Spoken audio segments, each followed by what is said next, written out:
Well, you started out rapping with an American accent. Yeah, that was when I was like 12. But yeah, almost everyone did. Like literally almost everyone. It was I rapped in an American accent and a Jamaican accent. So I had like a dancehall style. And I think it was actually, to be fair to my sister, when I was about 13, this time WuTang Forever was in the UK, because I know that album wasn't that hugely as well received here as 36 Chambers, but in the UK, that was the album that everyone loved from the Wu. It was the first rap album to go #1 in the UK. So during that era, I used to rap exactly like RZA. Like I used to do the slurred words, everything. Like it was quite perfect looking back now. But I was a child, right? And my sister just held me up one day and was like, "Yo, fam, like you need to find your own voice. Like you're not American. Like stop it." And actually, I'm blessed for that conversation, because there were at that point only a few UK rappers, London Posse and others, who were rapping in their own accent, and they were pioneers in many ways. But now, no one, I mean, if you rapped in an American accent now as an English rapper, people would just think you was an idiot. Like, it's become so, and actually it's really been a sea change where when I was a child, if I was in school and you asked us who our favorite rappers were, I work in schools quite a lot. I got a company that does education work in schools, right? When I was a youth, if you asked any teenagers, who are your favorite rappers? All the top 10 would have been American. Now, if I go into a school and I say, who are your favorite MCs? It would be surprising if more than 2 of the top 10 were from here. Like, right. Like if you voted for a whole class in the UK, at least 8 or 9 of them would be UK MCs now, which is a unique kind of shift, in the same way that in the early 90s you had a shift from New York to the West Coast. And part of why that shift occurred was because the West Coast dudes didn't try and be like they were from New York. They weren't rapping about Timberland boots and snow in the winter and housing projects. They were rapping about khakis and lowriders and everything that was getting gangbanging and everything that was going on the West Coast. So it was like a new flavor. In many ways in the UK, we finally found, I think, a voice that obviously is influenced by America, is obviously influenced by Jamaica, but it is very specific to and even within the UK, the dudes from Manchester rap differently from the dudes from London. And so we've started to really develop for the first time a viable scene where there's probably 20, 30 UK MCs who can tour viably, who people pay for, who can sell decent shows, etc., outside of the mainstream. And the internet has been a huge part of making that possible. Well, yeah, I mean, it's interesting that you mentioned how big WuTang was, because like I'm a big fan of the Section Boys. Yeah. And they kind of remind me of WuTang. Yeah, it's that. So before the Section Boys, there was, or before any of the grime crews that we know now, Roll Deep, who Dizzy Rascal came out of and Wiley came out of, there was a crew called the So Solid crew. So the So Solid were like who my sister worked with quite a bit. They were like the cusp between garage and grime. And there was like 100 or So Solid, but the main group was like 20 of them. And you could see very clearly, even though it was UK dance music, that WuTang influence was there. And Britain, it's interesting the way Britain reacted to them. I mean, a couple of dudes got shot at one of their concerts. They were banned from touring forever, as if it was their fault. And that's happened with a few artists. Not the dudes who did it should be caught. Like, they were banned from touring forever and ever and ever, which was one of the reasons they never became quite as big as they could have become. At that stage, they were already huge. They had #1s, etc. But yeah, so that WuTang influence, that crew influence, that hood energy really was something that I think a lot of us, even the younger generation, might not realize. A lot of it comes back to Wu, if that makes sense. Because they might, like if you ask Section Boys, their inspirations were probably Roll Deep or probably So Solid. They probably know Wu now, but they're too young for their main inspirations growing up to have been Wu. But Wu had, I literally can't describe to you how popular WuTang were in the UK in that period. Like they were the first rap group that actually also went beyond just the black community, in the sense that all the kids, so my school was very mixed, right? All the kids that listened to heavy metal or listened to Oasis and Blur, Wu was like the first rap group that got all those kids in as well. And I think it was because of the way they use language, because of the fact they rap like no one else. They rap like this old kind of almost Shakespearean English. Yet you knew they were all from the hood. You knew they'd all been through what they'd been through. They weren't trying to be something they weren't. But they had such a level of lyricism, and then the production was hip hop, but it was like alternative music at the same time. The Wu just penetrated to a level that just is, I've never seen that repeated really, for a group that didn't even have hooks half the time. It's not like they didn't try to cater to the mainstream. They made the most authentically underground music, but in the UK, they were easily the biggest rap group of that period. Well, you just mentioned Shakespeare.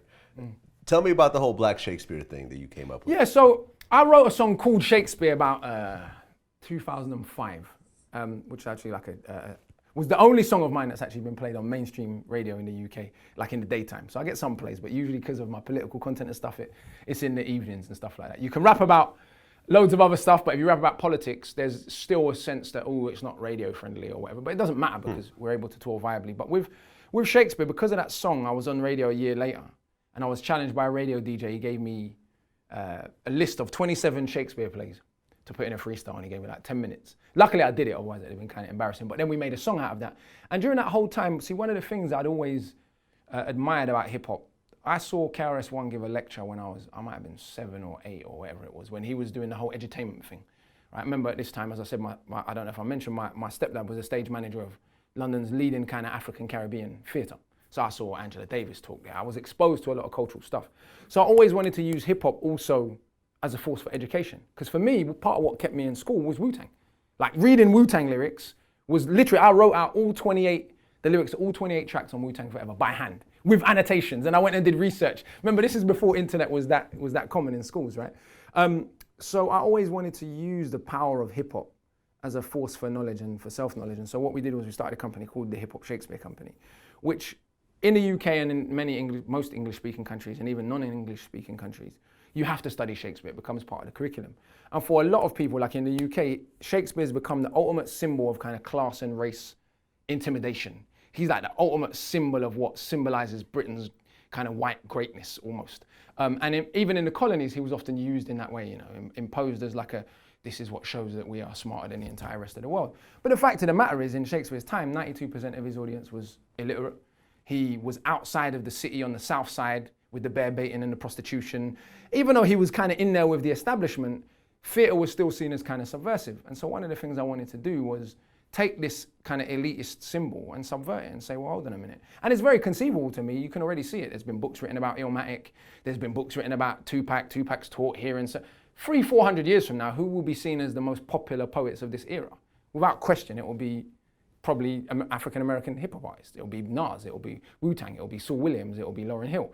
Those people will be looked back. It sounds absurd to some people today, but Shakespeare was not even, during his time, the top guy. You had Christopher Marlowe and certain other dudes who had the right education. And so I wanted to really use the power of hip-hop, the rhythm, the musicality, to inspire a kind of a new generation educationally, but also to look at what is the future of British culture. Shakespeare is this ultimate symbol, but London is very different now to it was 50 years ago or even 100 years ago. How can we reinterpret Shakespeare's work, which he is a genius, let's be clear. For all of the kind of intimidation and class snobbery aside, Shakespeare wrote some great stories and some incredible characters. And so for me, because I grew up listening to Chuck D or grew up listening to KRS, I was never really, and because my mum, to be fair, even though we grew up quote unquote on and off welfare, we were poor, I always had a very strong educational push in my family because of this Saturday school and all that. So I wasn't intimidated by Shakespeare and other stuff when I got to school. And so I always wanted to try and pass that on. And so that's why we started that company for. Very dope. Very dope. Because I think a lot of urban kids, you know, grow up and just, they obviously know the name Shakespeare, but there's a language barrier. Of course. You know what I'm saying? Like, unless, you know, like I was in AP classes and I took Shakespeare classes and they had to explain what some of the stuff meant. But like, you know, you give a Shakespeare book to an average inner city kid, that they're not going to know what to do with it. Yeah, a million percent. But I think a lot of that is because of the laziness of the way stuff is taught. And some of it's deliberate. Like in the UK, and to a degree out here, but because I know more about the UK system, we have really a 200-year-old education system that was designed to create people to do specific things to go and work in factories. We don't have those factories anymore. What does a creative education look like? Shakespeare's work was performed. It's performance poetry. So getting kids to sit down and read it before there's over 100 songs in Shakespeare's plays. Most people don't even know that were sung during his time, right? So getting kids to sit down, if you made me sit down and read Bob Marley lyrics, or even better, WuTang lyrics, because them shits are complicated as fuck, right? So if you make me sit down and read 12 Joules by the RZA, the pre-existence of a mathematical biochemical equations and manner, if I had to sit down and read that, I'd be like, what the fuck is this guy talking about? If I was 12, I didn't know what biochemical equations were when I was 12, right? But hearing the rhythm of it and hearing it performed by the RZA all of a sudden sparked my interest. So it's the same sort of thing where if you see something performed and performed well, the year I took my high school exit exam was the year the Baz Luhrmann Romeo and Juliet came out. And it was a similar thing where that wasn't punishment. Before that, watching any film about Shakespeare was like, really miss? Like, whereas that film came out and everyone got it because of how well done it was. And I think it's a similar thing where, of course, it's difficult. Any high-level lyricism or poet, if you made kids sit down and read Saul Williams, you know, really and truly, said the shotgun to the head, that shit is complicated. But actually watching Saul perform it gives you a certain degree of understanding. Hearing it gives you a certain degree of understanding. So this isn't specific to Shakespeare. Anything that's intellectually challenging, there's a fun way to teach it, or there's a way to teach it to make people feel stupid. I saw a clip actually of an African-American brother with his baby, it's on YouTube, right? Where he's taught his 2-year-old son the entire periodic table using cereal. So he uses different cereal grains and he'll group them in certain ways and he'll say, son, what's that? And his son will be like, plutonium, aluminium, based on how many. So you can find a way. In the UK, we have a similar family, a family called the Emaphidons, who are a Nigerian immigrant family. The dad taught his children maths games. They took their high school exit exams, all 4 of his children, at age 6. They're the youngest people in Britain ever to do so. But part of that is because he made maths a game rather than punishment.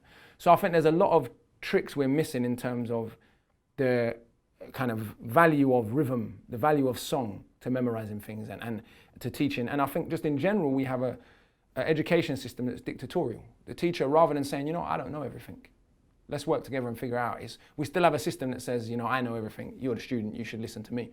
And I know when I was going to school, I was a straight A student my whole life, but I hated school because of that situation, partly because a lot of teachers couldn't cope with the fact that a kid who was on free school dinners, so that obviously means you're from a poor family and brown to boot, was top of the class. Some people couldn't cope with that. Then you have this system where it's, you listen to me, you do as I say, but what if you're wrong? What if you're chatting shit? Do you know what I mean? And that happened in school. So I think that, we still have a big challenge of how we're going to educate in the 21st century. What do you think about the whole situation? Man, my point of view, man, I really feel like they tried to paint a bad picture on my brother and tried to make him look like he was a hater. It was some envy, jealousy type shit, you know what I'm saying? And actuality, you know what I'm saying? Bro been having this shit, man. He been in the condo. I got my hat on and I had my Coke bottles up under my hat. And I'm sitting at the dinner table like an asshole with the hat on, knowing she gonna tell me to take it off. And I'm just sitting there just gulping down, in my zone. She said, take that goddamn hat off at the dinner table. I'm like, come on, Mom. Coke everywhere.